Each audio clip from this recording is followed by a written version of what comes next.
ಮೋದಿ ಅವರ ಆಗಮನ ಆಗ್ತಾ ಇದೆ ರಾಜ್ಯದ 28 ಕ್ಷೇತ್ರಗಳಲ್ಲಿ ಕಣಕ್ಕಿಳಿದಿರತಕ್ಕಂತ ಮೈತ್ರಿಕೂಟದ ಅಭ್ಯರ್ಥಿಗಳ ಪರವಾಗಿ ಜೋರು ಪ್ರಚಾರವನ್ನ ಮಾಡಲಿದ್ದಾರೆ.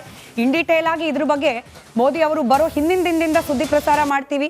ಪಿಸಿಆರ್ ನಿಂದ ವೆಂಕಟೇಶ್ ಸರ್ ಹೇಳ್ತಾ ಇದ್ದಾರೆ ಜಾಸ್ತಿ ಟೈಮ್ ಇಲ್ಲ, ಬೇಗ ಈ ಸುದ್ದಿಯನ್ನು ಮುಗಿಸಿ ಅಂತ ಹೇಳಿ. ಯಾಕಂತಂದ್ರೆ ಅಮಿತ್ ಶಾ ಅವ್ರ ಸುದ್ದಿ ಕೂಡ ಕೊಡೋಕಿದೆ. ಹೌದು, ಬಾಕಿ ಕ್ವಿಕ್ ಆಗಿ ಗಮನಿಸೋಣ. ಅಮಿತ್ ಶಾ ಅವರ ಎಂಟ್ರಿ ನಾಳೆ ಆಗಲಿದೆ. ಮತ ಬೇಟೆಯನ್ನ ಆಡಲಿದ್ದಾರೆ ಅಮಿತ್ ಶಾ ಅವರು. ವಾರಾಂತ್ಯಕ್ಕೆ ಕರ್ನಾಟಕಕ್ಕೆ ಬರ್ತಾ ಇದ್ದಾರೆ ಪ್ರಧಾನಿ ನರೇಂದ್ರ ಮೋದಿ. ಅಲ್ಲಿಗೆ ಇಬ್ಬಿಬ್ಬರು ಬಿಜೆಪಿ ಪಕ್ಷದ ಘಟಾನುಘಟಿ ನಾಯಕರು ರಾಜ್ಯದ ಉದ್ದಗಲಕ್ಕೂ ಕೂಡ ಮುಂದಿನ ಹಂತಗಳಲ್ಲಿ ಸಂಚಾರವನ್ನ ಮಾಡಿ ಮತ ಭೇಟಿಯನ್ನ ಮಾಡಲಿದ್ದಾರೆ. ಇದರ ಬಗ್ಗೆ ಮತ್ತಷ್ಟು ಡೀಟೇಲ್ಸ್ ನೊಂದಿಗೆ ನಮ್ಮ ಪ್ರತಿನಿಧಿ ಸುರೇಶ್ ನೇರ ಸಂಪರ್ಕದಲ್ಲಿ. ಸುರೇಶ್, ನಾಳೆ ಅಮಿತ್ ಶಾ, ವಾರಾಂತ್ಯದಲ್ಲಿ ಮೋದಿ, ಹೇಗಿರಲಿದೆ ಮತ ಬೇಟೆ?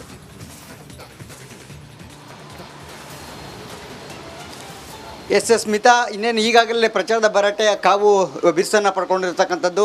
ಇನ್ನೇನು ಕೆಲವೇ ಕ್ಷಣಗಳಲ್ಲಿ ಏನು ಒಂದು ಕಡೆ ಸಿ ಮೋಹನ್ ಅವರ ಇವರ ಮೊದಲ ನಾಮಪತ್ರ ಸಲ್ಲಿಕೆಯ ಪ್ರಚಾರದ ಭರಾಟೆ, ಘಟನಾಘಟಿ ನಾಯಕರು 10 ಜನ ಹಿರಿಯ ನಾಯಕರ ಜೊತೆಯಲ್ಲಿ ರೋಡ್ ಶೋ ಇರತಕ್ಕಂಥದ್ದು. ಇದಾದ ನಂತರ ನಾಳೆನೇ ಅಮಿತ್ ಶಾ ಅವರಿಂದ ಬೃಹತ್ ರೋಡ್ ಶೋ ಮತ್ತು ಕಾರ್ಯಕ್ರಮಗಳು ಕೂಡ ಇರತಕ್ಕಂಥದ್ದು. ಈ ಕಾರ್ಯಕ್ರಮದಲ್ಲಿ ವಿಶೇಷ ಅಂತ ಅನ್ನೋದಾದರೆ ಈ ಬಾರಿ ಚನ್ನಪಟ್ಟಣದಿಂದ ಏನು ಅಮಿತ್ ಶಾ ಅವರು ಈ ಬಾರಿ ಪ್ರಮುಖವಾಗಿ ಏನು ರೋಡ್ ಶೋಗೆ ಆಯೋಜನೆ ಮಾಡಿರ್ತಕ್ಕಂಥದ್ದು. ಹಾಗೆಯೇ ಅಲ್ಲಿ ಒಂದು ಸಮಾವೇಶವನ್ನು ಕೂಡ ಆಯೋಜನೆ ಮಾಡಿರ್ತಕ್ಕಂಥದ್ದು. ಈ ಮೂಲಕ ಕಾಂಗ್ರೆಸ್ನ DK ಬ್ರದರ್ಸ್ಗೆ ಟಕ್ಕರನ್ನು ಕೊಡೋದಕ್ಕೆ ರಾಜ್ಯ ಬಿಜೆಪಿ ಕೂಡ ವ್ಯವಸ್ಥಿತವಾಗಿ ಎಲ್ಲವನ್ನು ಕೂಡ ಸಿದ್ಧತೆಯನ್ನು ಮಾಡಿಕೊಂಡಿರ್ತಕ್ಕಂಥದ್ದು. ಇನ್ನು ನರೇಂದ್ರ ಮೋದಿ ಅವರ ಆಗಮನದ ಬಗ್ಗೆ ಹೇಳೋದಾದರೆ ಸ್ಮಿತಾ, ಈಗ ನಮಗೆ ತಿಳಿದಿರುವಂತೆ ಉನ್ನತ ಮೂಲಗಳ ಪ್ರಕಾರ ಇನ್ನು ಒಂದು ವಾರದ ಒಳಗಡೆ ಅಂದರೆ ಏನು 6ನೇ ತಾರೀಕಿನಿಂದ 9ನೇ ತಾರೀಕಿನ ಒಳಗಡೆಗೆ ಪ್ರಧಾನಿ ನರೇಂದ್ರ ಮೋದಿ ಅವರು ರಾಜ್ಯಕ್ಕೆ ಪ್ರಚಾರದ ಸಲುವಾಗಿ ಆಗಮಿಸುವಂತಹ ನಿರೀಕ್ಷೆಗಳು ಇರತಕ್ಕಂಥದ್ದು.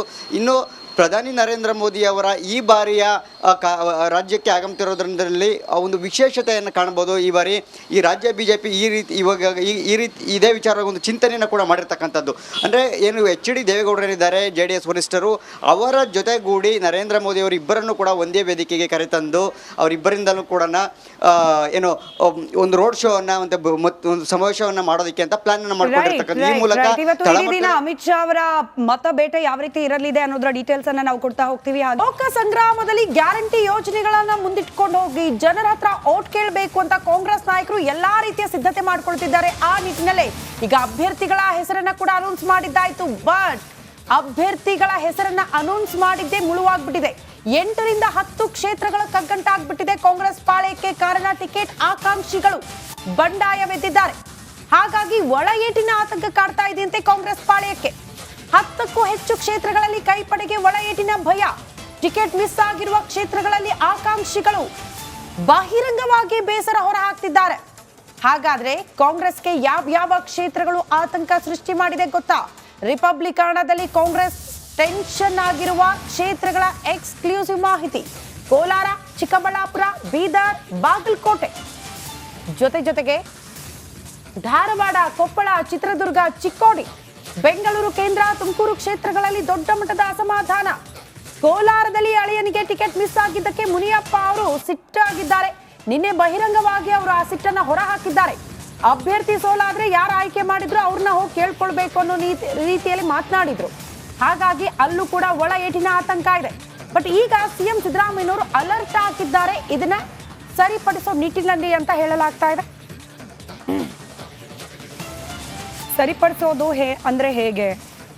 ಮುಂದಿನ ದಿನಗಳಲ್ಲಿ ಸೂಕ್ತವಾದ ಸ್ಥಾನಮಾನ ಸಿಗುತ್ತೆ ನಿಮಗೂ ಕೂಡ ಅನ್ನೋ ಭರವಸೆ. ಒಪ್ಪು ಬಿಡ್ತಾರ ಅಷ್ಟು ಸುಲಭವಾಗಿ? ಟಾರ್ಗೆಟ್ ಇದ್ದಿದ್ದು ಲೋಕಸಭಾ ಕ್ಷೇತ್ರದ ಟಿಕೆಟ್ ಅಂತ ಆದ್ಮೇಲೆ ಅದಕ್ಕೆ ಕಾಂಪ್ಲಿಮೆಂಟರಿ ಆಗಿ ಅಥವಾ ಅದಕ್ಕೆ ಕಾಂಪನ್ಸೇಟ್ ಮಾಡೋ ರೀತಿಯಲ್ಲಿ ಕೊಡುವಂತಹ ಬೇರೆ ಆಫರ್ಗಳಿಗೆ ಒಪ್ಪುವ ಮನಸ್ಥಿತಿಯಲ್ಲಿದ್ದಾರಾ? Question mark. ಮತ್ತೊಂದು ಕಡೆ ಮೇಲ್ನೋಟಕ್ಕೆ ಸಮಾಧಾನ ಆಗಿದ್ದೀವಿ ಅನ್ನೋ ರೀತಿಯಲ್ಲಿ ತೋರಿಸಿ ಒಳಗೊಳಗೇನೆ ಒಳಪೆಟ್ಟು ಕೊಡ್ಲಿಕ್ಕೂ ಕೂಡ ಅನೇಕ ಕ್ಷೇತ್ರಗಳಲ್ಲಿ ತಯಾರಿ ನಡೀತಿರೋ ಸಾಧ್ಯತೆ ಕೂಡ ಇದೆ. ಇದು ಕೇವಲ ಕಾಂಗ್ರೆಸ್ ಪಕ್ಷಕ್ಕೆ ಮಾತ್ರ ಸೀಮಿತವಾಗಿಲ್ಲ. ಇನ್ಫ್ಯಾಕ್ಟ್ ಬಿಜೆಪಿಯಲ್ಲೂ ಕೂಡ 4-5 ಕ್ಷೇತ್ರಗಳಲ್ಲಿ ಇದೇ ಆತಂಕ ಇದ್ದೇ ಇದೆ. ಹೀಗಾಗಿ ಕೆಲ ಕ್ಷೇತ್ರಗಳಲ್ಲಿ ಹೇಗಿರುತ್ತೆ ಶ್ರುತಿ ಅಂತಂದ್ರೆ ಕ್ಯಾಂಡಿಡೇಟ್ಗಳೇ ಇರೋದಿಲ್ಲ.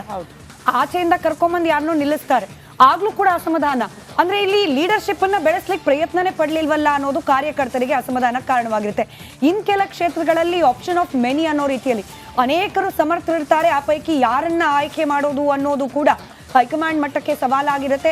ಯಾರೋ ಒಬ್ಬರನ್ನ ಆಯ್ಕೆ ಮಾಡಿದಾಗ ಉಳಿದವರಿಗೆಲ್ಲ ಅಸಮಾಧಾನ. ಹೀಗೇನೆ ಕೋಲಾರ, ಚಿಕ್ಕಬಳ್ಳಾಪುರ, ಬೀದರ್, ಬಾಗಲಕೋಟೆ ಹೀಗೆ ಸಾಲು ಸಾಲು ಅಸಮಾಧಾನ ಹೊಂದಿರುವವರ ಕ್ಷೇತ್ರಗಳಿದೆ. ಒಂದ್ ಕಡೆ ಅಧಿಕೃತವಾಗಿ ಅನೌನ್ಸ್ ಮಾಡಿರುವ ಅಭ್ಯರ್ಥಿಯನ್ನ ಗೆಲ್ಲಿಸುವ ಪ್ರಯತ್ನ, ಮತ್ತೊಂದು ಕಡೆಯಲ್ಲಿ ಆ ಗೆಲುವಿಗೆ ಅಡ್ಡಿಯಾಗಬಲ್ಲಂತಹ ಫ್ಯಾಕ್ಟರ್ಗಳು, ಈ ಅಸಮಾಧಾನಗಳು